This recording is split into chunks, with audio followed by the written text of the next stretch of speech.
ಎಲ್ರಿಗೂ ನಮಸ್ಕಾರ. ಇವತ್ತು ನಾವು ಸೋಮಶೇಖರ ದೇವರ ಮಂತ್ರವನ್ನು ಜಪಿಸುತ್ತಿದ್ದೇವೆ.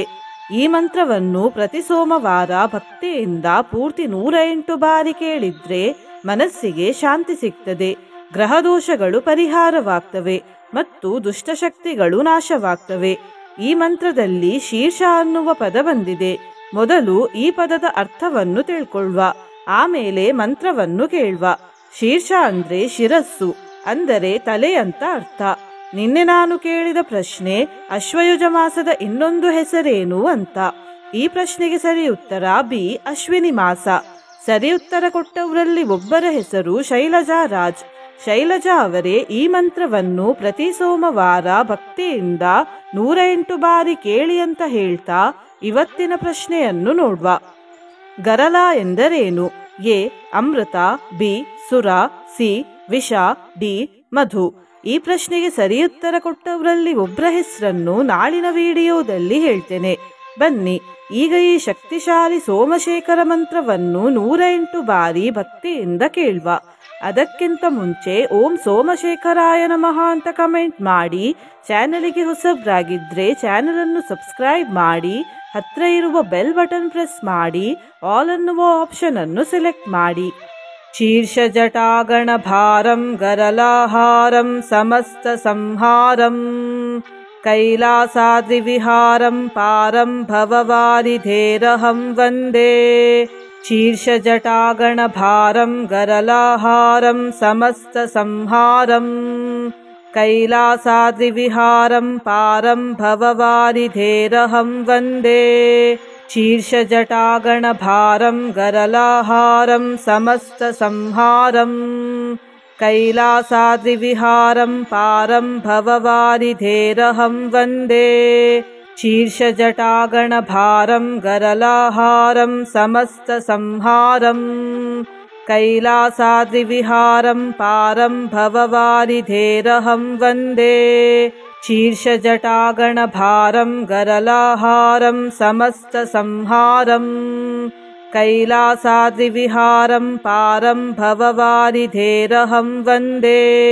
ಶೀರ್ಷ ಜಟಾಗಣ ಭಾರಂ ಗರಲಾಹಾರಂ ಸಮಸ್ತ ಸಂಹಾರಂ ಕೈಲಾಸಾದ್ರಿ ವಿಹಾರಂ ಪಾರಂ ಭವವಾರಿಧೇರಹಂ ವಂದೇ. ಶೀರ್ಷ ಜಟಾಗಣ ಭಾರಂ ಗರಲಾಹಾರಂ ಸಮಸ್ತ ಸಂಹಾರಂ ಕೈಲಾಸಾದ್ರಿ ವಿಹಾರಂ ಪಾರಂ ಭವವಾರಿಧೇರಹಂ ವಂದೇ. ಶೀರ್ಷ ಜಟಾಗಣ ಭಾರಂ ಗರಲಾಹಾರಂ ಸಮಸ್ತ ಸಂಹಾರಂ ಕೈಲಾಸಾದ್ರಿ ವಿಹಾರಂ ಪಾರಂ ಭವವಾರಿಧೇರಹಂ ವಂದೇ. ಶೀರ್ಷ ಜಟಾಗಣ ಭಾರಂ ಗರಲಾಹಾರಂ ಸಮಸ್ತ ಸಂಹಾರಂ ಕೈಲಾಸಾದ್ರಿ ವಿಹಾರಂ ಪಾರಂ ಭವವಾರಿಧೇರಹಂ ವಂದೇ. ಶೀರ್ಷ ಜಟಾಗಣ ಭಾರಂ ಗರಲಾಹಾರಂ ಸಮಸ್ತ ಸಂಹಾರಂ ಕೈಲಾಸಾದ್ರಿ ವಿಹಾರಂ ಪಾರಂ ಭವವಾರಿಧೇರಹಂ ವಂದೇ. ಶೀರ್ಷ ಜಟಾಗಣ ಭಾರಂ ಗರಲಾಹಾರಂ ಸಮಸ್ತ ಸಂಹಾರಂ ಕೈಲಾಸಾದ್ರಿ ವಿಹಾರಂ ಪಾರಂ ಭವವಾರಿಧೇರಹಂ ವಂದೇ. ಶೀರ್ಷ ಜಟಾಗಣ ಭಾರಂ ಗರಲಾಹಾರಂ ಸಮಸ್ತ ಸಂಹಾರಂ ಕೈಲಾಸಾದ್ರಿ ವಿಹಾರಂ ಪಾರಂ ಭವವಾರಿಧೇರಹಂ ವಂದೇ. ಶೀರ್ಷ ಜಟಾಗಣ ಭಾರಂ ಗರಲಾಹಾರಂ ಸಮಸ್ತ ಸಂಹಾರಂ ಕೈಲಾಸಾದ್ರಿ ವಿಹಾರಂ ಪಾರಂ ಭವವಾರಿಧೇರಹಂ ವಂದೇ. ಶೀರ್ಷ ಜಟಾಗಣ ಭಾರಂ ಗರಲಾಹಾರಂ ಸಮಸ್ತ ಸಂಹಾರಂ ಕೈಲಾಸಾದ್ರಿ ವಿಹಾರಂ ಪಾರಂ ಭವವಾರಿಧೇರಹಂ ವಂದೇ. ಶೀರ್ಷ ಜಟಾಗಣ ಭಾರಂ ಗರಲಾಹಾರಂ ಸಮಸ್ತ ಸಂಹಾರಂ ಕೈಲಾಸಾದ್ರಿ ವಿಹಾರಂ ಪಾರಂ ಭವವಾರಿಧೇರಹಂ ವಂದೇ. ಶೀರ್ಷ ಜಟಾಗಣ ಭಾರಂ ಗರಲಾಹಾರಂ ಸಮಸ್ತ ಸಂಹಾರಂ ಕೈಲಾಸಾದ್ರಿ ವಿಹಾರಂ ಪಾರಂ ಭವವಾರಿಧೇರಹಂ ವಂದೇ. ಶೀರ್ಷ ಜಟಾಗಣ ಭಾರಂ ಗರಲಾಹಾರಂ ಸಮಸ್ತ ಸಂಹಾರಂ कैलासाद्रिविहारं पारं भववारिधेरहं वन्दे शीर्षजटागणभारं गरलाहारं समस्तसंहारम् कैलासाद्रिविहारं पारं भववारिधेरहं वन्दे शीर्षजटागणभारं गरलाहारं समस्तसंहारम् कैलासाद्रिविहारं पारं भववारिधेरहं वन्दे शीर्षजटागणभारं गरलाहारं समस्तसंहारम् कैलासाद्रिविहारं पारं भववारिधेरहं वन्दे शीर्षजटागणभारं गरलाहारं समस्तसंहारम् कैलासाद्रिविहारं पारं भववारिधेरहं वन्दे शीर्षजटागणभारं गरलाहारं समस्तसंहारम् कैलासाद्रिविहारं पारं भववारिधेरहं वन्दे शीर्षजटागणभारं गरलाहारं समस्तसंहारम् कैलासाद्रिविहारं पारं भववारिधेरहं वन्दे शीर्षजटागणभारं गरलाहारं समस्तसंहारम् कैलासाद्रिविहारं पारं भववारिधेरहं वन्दे शीर्षजटागणभारं गरलाहारं समस्तसंहारम् कैलासाद्रिविहारं पारं भववारिधेरहं वन्दे शीर्षजटागणभारं गरलाहारं समस्तसंहारम् कैलासाद्रिविहारं पारं भववारिधेरहं वन्दे शीर्षजटागणभारं गरलाहारं समस्तसंहारम् कैलासाद्रिविहारं पारं भववारिधेरहं वन्दे शीर्षजटागणभारं गरलाहारं समस्तसंहारम् कैलासाद्रिविहारं पारं भववारिधेरहं वन्दे शीर्षजटागणभारं गरलाहारं समस्तसंहारम् कैलासाद्रिविहारं पारं भववारिधेरहं वन्दे शीर्षजटागणभारं गरलाहारं समस्तसंहारम् कैलासाद्रिविहारं पारं भववारिधेरहं वन्दे शीर्षजटागणभारं गरलाहारं समस्तसंहारम् कैलासाद्रिविहारं पारं भववारिधेरहं वन्दे शीर्षजटागणभारं गरलाहारं समस्तसंहारम् कैलासाद्रिविहारं पारं भववारिधेरहं वन्दे शीर्षजटागणभारं गरलाहारं समस्तसंहारम् कैलासाद्रिविहारं पारं भववारिधेरहं वन्दे शीर्षजटागणभारं गरलाहारं समस्तसंहारम् कैलासाद्रिविहारं पारं भववारिधेरहं वन्दे शीर्षजटागणभारं गरलाहारं समस्तसंहारम् कैलासाद्रिविहारं पारं भववारिधेरहं वन्दे शीर्षजटागणभारं गरलाहारं समस्तसंहारम् कैलासाद्रिविहारं पारं भववारिधेरहं वन्दे शीर्षजटागणभारं गरलाहारं समस्तसंहारम् कैलासाद्रिविहारं पारं भववारिधेरहं वन्दे शीर्षजटागणभारं गरलाहारं समस्तसंहारम् कैलासाद्रिविहारं पारं भववारिधेरहं वन्दे शीर्षजटागणभारं गरलाहारं समस्तसंहारम् कैलासाद्रिविहारं पारं भववारिधेरहं वन्दे शीर्षजटागणभारं गरलाहारं समस्तसंहारम् कैलासाद्रिविहारं पारं भववारिधेरहं वन्दे शीर्षजटागणभारं गरलाहारं समस्तसंहारं कैलासाद्रिविहारं पारं भववारिधेरहं वन्दे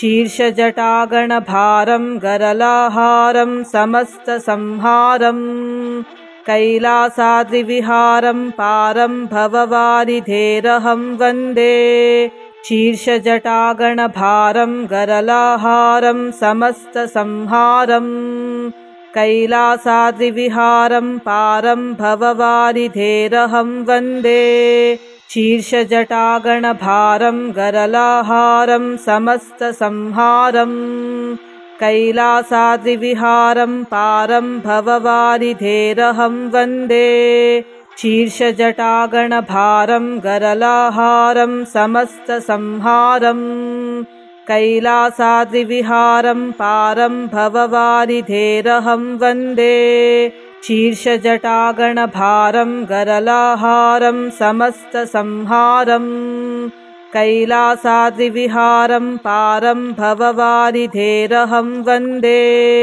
शीर्षजटागणभारं गरलाहारं समस्तसंहारं कैलासाद्रिविहारं पारं भववारिधेरहं वन्दे शीर्षजटागणभारं गरलाहारं समस्तसंहारं कैलासाद्रिविहारं पारं भववारिधेरहं वन्दे शीर्षजटागणभारं गरलाहारं समस्तसंहारं कैलासाद्रिविहारं पारं भववारिधेरहं वन्दे शीर्षजटागणभारं गरलाहारं समस्तसंहारं कैलासाद्रिविहारं पारं भववारिधेरहं वन्दे शीर्षजटागणभारं गरलाहारं समस्तसंहारं कैलासाद्रिविहारं पारं भववारिधेरहं वन्दे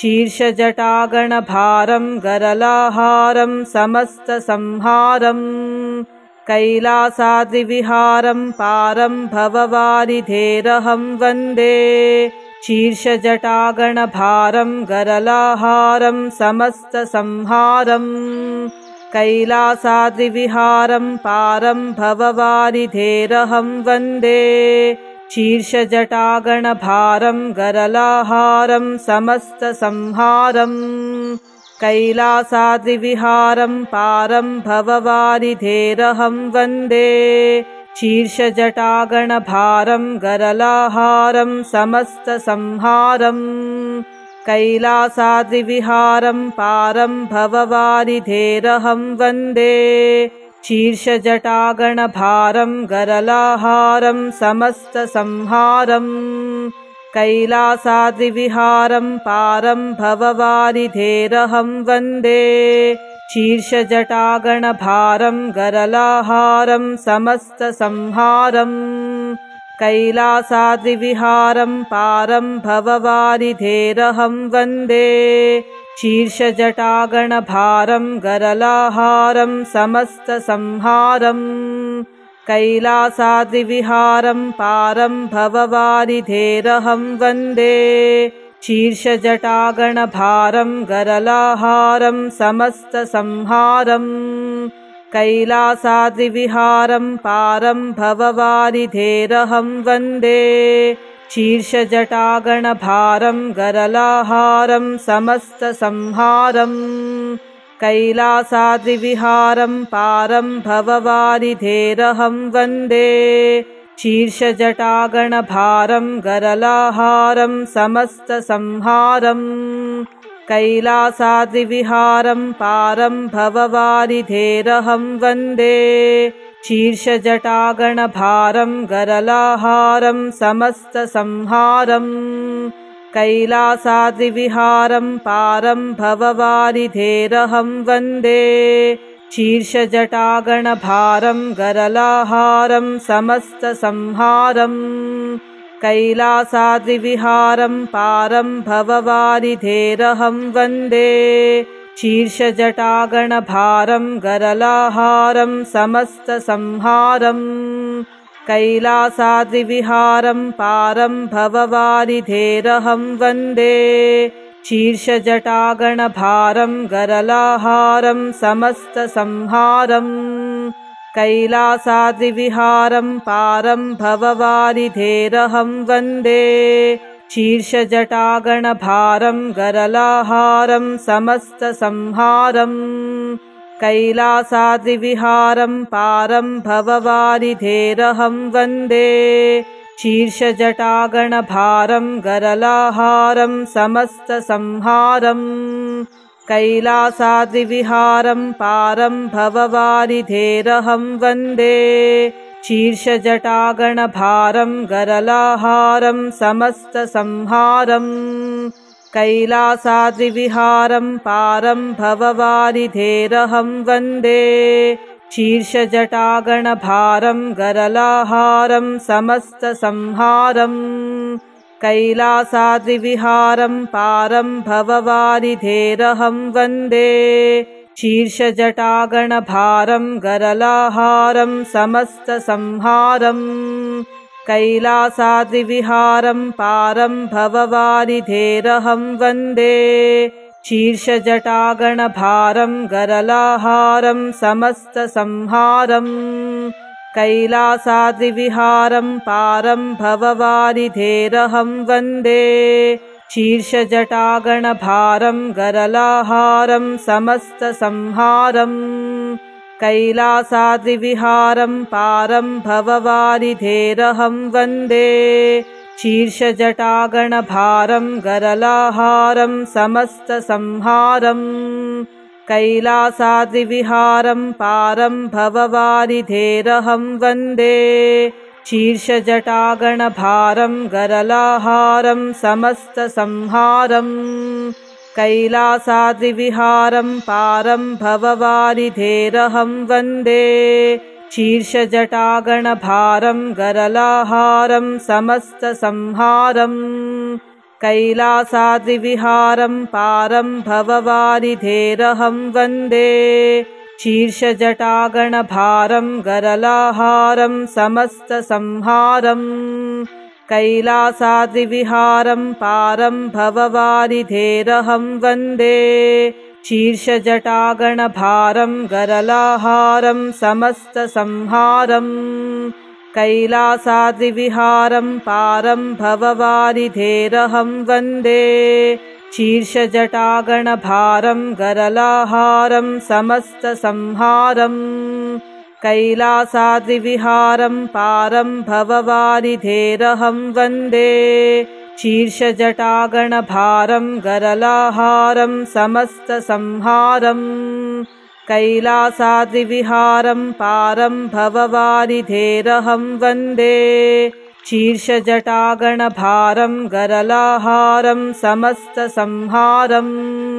कैलासाद्रिविहारं पारं भववारिधेरहं वन्दे शीर्षजटागणभारं गरलाहारं समस्तसंहारम् कैलासाद्रिविहारं पारं भववारिधेरहं वन्दे शीर्षजटागणभारं गरलाहारं समस्तसंहारम् कैलासाद्रिविहारं पारं भववारिधेरहं वन्दे शीर्षजटागणभारं गरलाहारं समस्तसंहारम् कैलासाद्रिविहारं पारं भववारिधेरहं वन्दे शीर्षजटागणभारं गरलाहारं समस्तसंहारम् कैलासाद्रिविहारं पारं भववारिधेरहं वन्दे शीर्षजटागणभारं गरलाहारं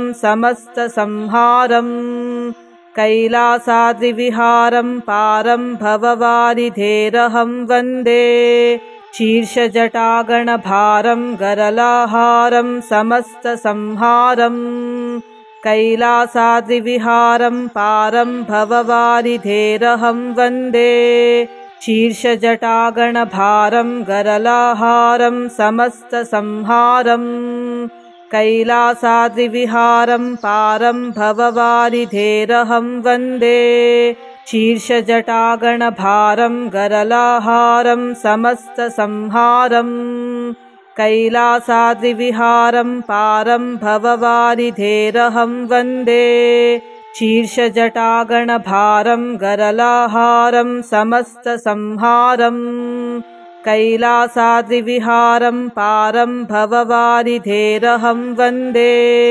शीर्षजटागणभारं गरलाहारं समस्तसंहारं कैलासाद्रिविहारं पारं भववारिधेरहं वन्दे शीर्षजटागणभारं गरलाहारं समस्तसंहारं कैलासाद्रिविहारं पारं भववारिधेरहं वन्दे शीर्षजटागणभारं गरलाहारं समस्तसंहारं कैलासाद्रिविहारं पारं भववारिधेरहं वन्दे शीर्षजटागणभारं गरलाहारं समस्तसंहारं कैलासाद्रिविहारं पारं भववारिधेरहं वन्दे शीर्षजटागणभारं गरलाहारं समस्तसंहारं कैलासाद्रिविहारं पारं भववारिधेरहं वन्दे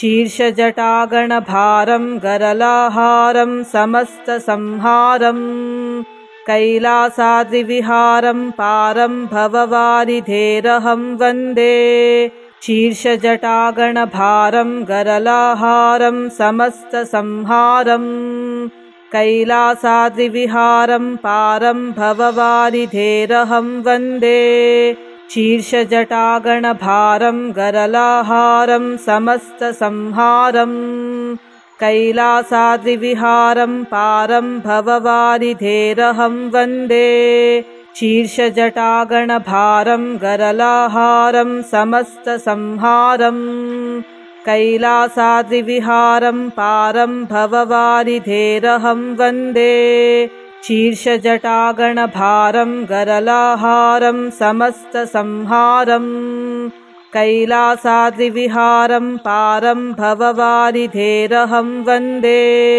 शीर्षजटागणभारं गरलाहारं समस्तसंहारं कैलासाद्रिविहारं पारं भववारिधेरहं वन्दे शीर्षजटागणभारं गरलाहारं समस्तसंहारं कैलासाद्रिविहारं पारं भववारिधेरहं वन्दे शीर्षजटागणभारं गरलाहारं समस्तसंहारं कैलासाद्रिविहारं पारं भववारिधेरहं वन्दे शीर्षजटागणभारं गरलाहारं समस्तसंहारं कैलासाद्रिविहारं पारं भववारिधेरहं वन्दे शीर्षजटागणभारं गरलाहारं समस्तसंहारं कैलासाद्रिविहारं पारं भववारिधेरहं